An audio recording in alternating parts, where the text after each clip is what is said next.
Sumatera Selatan, salah satu provinsi di Indonesia yang memiliki potensi besar dan selalu menunjukkan pertumbuhan.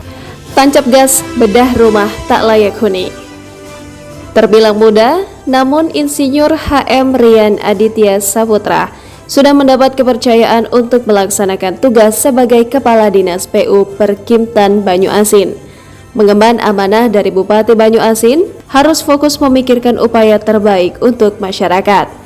Sesuai bidangnya, dia pun membidik sasaran menuntaskan masalah rumah tak layak huni.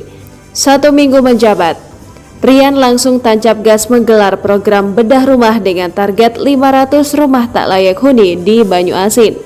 Memulai program dari Desa Pangkalan Benteng, Kecamatan Talang Kelapa, Banyuasin.